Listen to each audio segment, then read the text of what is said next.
Within architecture, particularly in the field of revivalist design, there's a frustrating word that everyone dreads to hear: pastiche. For those who heavily draw on history in their work, like revivalist designers, there's an ever-present underlying fear that their work will be seen for its unintentional deviations from an archetype, instead of its admiration for its precedent. This is the specific kind of mistake that gets buildings labeled in this way. But what if this kind of reinterpretation could be intentional? Better yet, what if these unusual interpretations could be celebrated? An architectural community practicing this would experience greater artistic freedom. In this alternate world, historic means of expression would be unlocked to the artist. No longer would they have to borrow only from the language of modern times. Instead, all languages would be available for use immediately.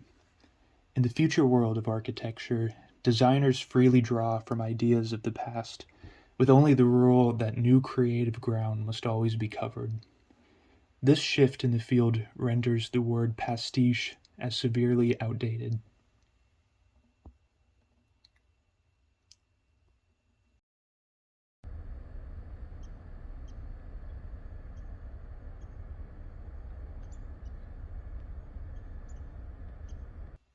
Shifting abruptly away from this ideal, the year 2045 presents to us a much more difficult reality.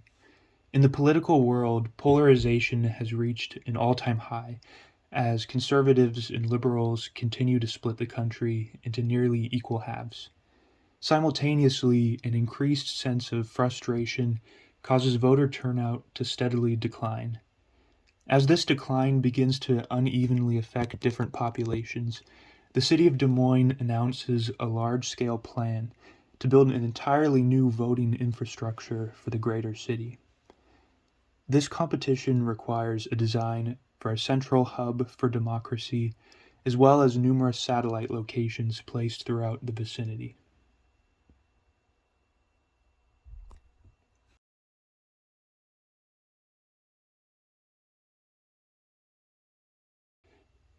One submission in particular responds to a dramatic development in the fabric of Des Moines.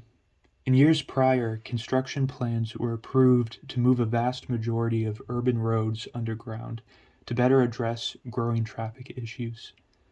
This monumental urban planning decision frees hundreds upon thousands of square feet of ground space for whatever use buyers see fit. Aside from a small collection of ordinances created by the city of Des Moines, the proposal has the opportunity to set a huge precedent for how this space can be developed. In response to landscape planning of past centuries, certain ideas within this proposal are borrowed from the picturesque park movement. These historic public spaces were littered with artificial ruins in order to inspire a sense of awe, while simultaneously existing in contrast to other buildings on their sites. Borrowing from this idea, the satellite voting locations embrace adaptive reuse by transforming abandoned and endangered structures into buildings that can function as voting centers on election days and park shelters for the rest of the year. This system of reuse allows for lower embodied carbon throughout the proposal.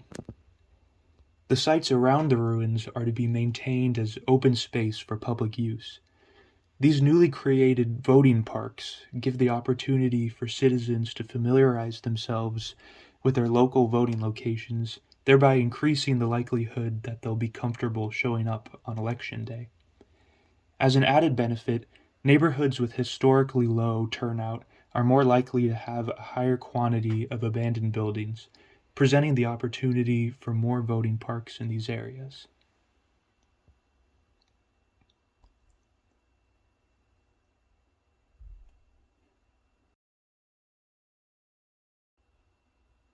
This park philosophy is also applied to the design for the central hub.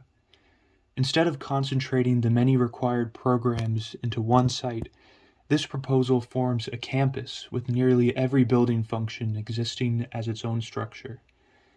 Just as the artificial ruins contrasted other buildings within picturesque parks, each building within this plan has the opportunity to embrace a similar sort of heterogeneity. This goal is furthered by the continued practice of finding uses for neglected architecture. Throughout the hub, more than 1,000 fragments of abandoned buildings will be rescued to make up the facades and interior elements of each structure. Everything from mid-century curtain walls to salvaged bricks will find their way onto the buildings.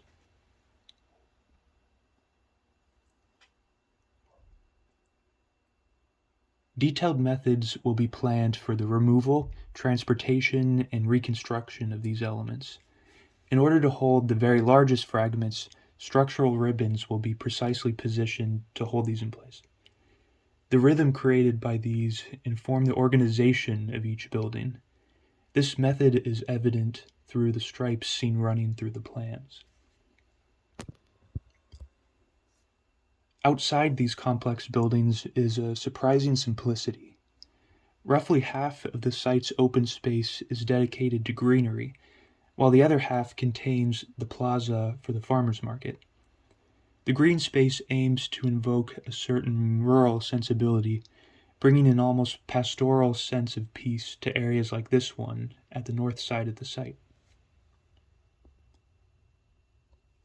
In terms of how a voter will experience the campus, they'll be received by a low half-story building positioned in the center of what was once Court Avenue.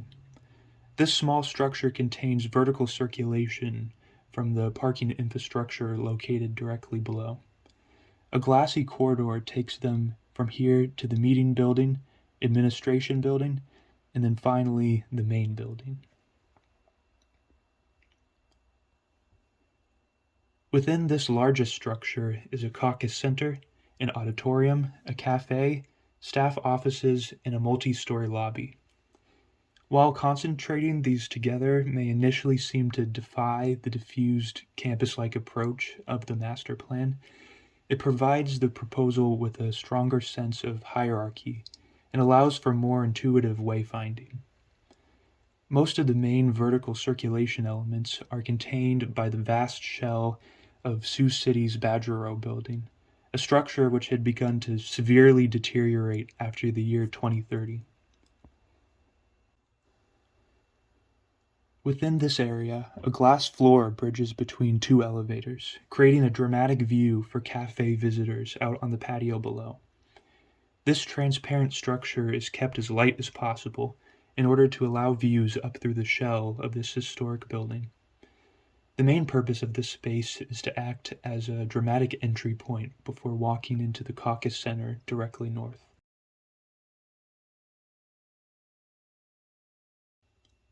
Shortly before reaching the end of this bridge, where the floors have returned to being opaque, visitors will receive a clear view of the salvaged masonry making up the walls of the caucus center and the auditorium directly below. This material will be sourced from buildings within the same region. Moving down to the second floor, staff offices can be found on the building's far southeast corner. This room has spaces reserved for desks, as well as a collaboration area positioned to provide views out over the central lawn space.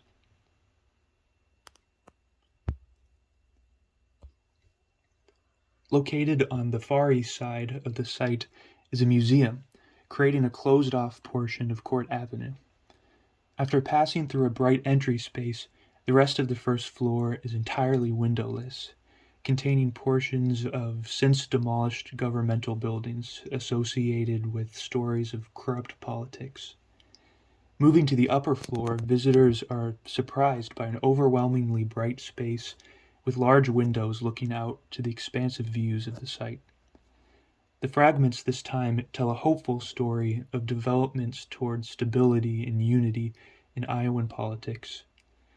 Another set of stairs to the left and right circulate visitors back out to the lobby, bypassing the darker portion of the building.